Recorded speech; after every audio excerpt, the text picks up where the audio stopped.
Shalom, saudara-saudara yang terkasih dalam Tuhan Yesus, selamat pagi. Kita bertemu kembali melalui sapaan dan renungan pagi GKI Salatiga. Hari ini 17 November 2023 bersama saya Marta Caroline. Untuk mengawali renungan pagi ini, mari kita berdoa. Selamat pagi Tuhan Yesus. Kami sungguh bersyukur kepadamu atas istirahat yang sudah sediakan bagi kami dengan baik. Pagi ini kami dapat bangun dengan tubuh, jiwa, dan rohani yang segar dan sehat. Sebelum kami melakukan aktivitas sepanjang hari ini, perkenankanlah kami membaca dan merenungkan sebagian firman-Mu. Roh Kudus, berikanlah hikmat agar kami dapat memahami dan menerapkan firman-Mu dalam segala karya dan pelayanan kami. Amin. Saudara-saudara, pagi hari ini saya mengajak saudara dan saya untuk merenungkan firman Tuhan yang saya ambil dari Efesus 5 ayat 15 sampai 16. Demikian firman-Nya. Karena itu, perhatikanlah dengan seksama bagaimana kamu hidup, jangan seperti orang bebal, tetapi seperti orang arif, dan pergunakanlah waktu yang ada, karena hari-hari ini adalah jahat. Demikian firman Tuhan. Renungan pagi ini saya beri judul Arif dan Bijak. Ibu, bapak, dan saudara-saudara yang terkasih dalam Tuhan Yesus, atas dasar firman Tuhan tersebut, kita dapat memahami bahwa orang arif dalam Alkitab ada dua tipe orang yang diajarkan oleh Alkitab, yaitu orang arif dan orang bebal. Orang arif atau orang bijak adalah mereka yang tahu bagaimana mengisi hidupnya ini dengan menggunakan waktu atau memanfaatkan kesempatan yang ada. Sementara itu, orang bebal adalah orang yang hidupnya menghambur-hamburkan waktunya. Setiap karyawan yang bekerja di sebuah perusahaan memiliki waktu yang sama, karena sudah diatur dalam peraturan perusahaan atau organisasi.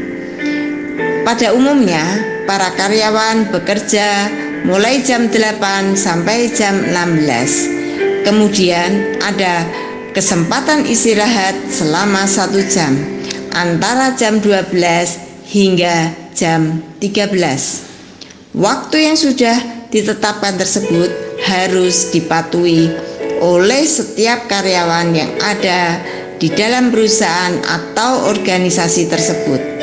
Walaupun sudah ada aturan waktu bekerja tersebut, tetapi masih ada kemungkinan terjadinya pelanggaran yang dilakukan oleh karyawan. Ketika mereka melanggar ketentuan waktu yang sudah ditetapkan oleh perusahaan atau organisasi tersebut, maka karyawan harus menanggung risiko, yaitu kena sanksi atau ancaman hukuman kedisiplinan. Misalnya, dipotong gaji atau tidak mendapat tunjangan kinerja bagi karyawan operasional. Bahkan, mungkin akan terancam tidak dapat kesempatan untuk promosi bagi karyawan manajerial selama waktu tertentu. Kalau kita menyadari bahwa sesungguhnya waktu juga adalah suatu anugerah yang diberikan Tuhan, Tuhan telah memberikan kita masing-masing waktu yang sama, yaitu satu hari ada 24 jam, termasuk di dalamnya menggunakan waktu rata-rata sehari 8 jam yang diatur oleh perusahaan atau organisasi tempat kita bekerja. Karena waktu yang ada adalah pemberian Tuhan, maka kita baik sebagai karyawan, siswa, guru, mahasiswa, dosen, wisatawan, wirausahawan, maupun pengusaha. Wajib mempergunakan waktu yang diberikan Tuhan untuk dipertanggungjawabkan kepadanya. Tuhan memiliki otoritas yang adalah sang pemilik waktu. Kalau kita menyia-nyiakan waktu, hal ini berarti kita menggunakan waktu tanpa ada tanggung jawab kepada Tuhan. Jadi, saat ini dan di masa yang akan datang, kita perlu membayar hutang dengan cara melakukan apa yang Tuhan kehendaki, agar kita tidak menyia-nyiakan waktu yang sudah Tuhan berikan kepada kita di masa yang lalu. Orang yang arif tahu bagaimana menggunakan waktu hidupnya untuk dipertanggungjawabkan kepada Tuhan yang adalah sang pemilik waktu.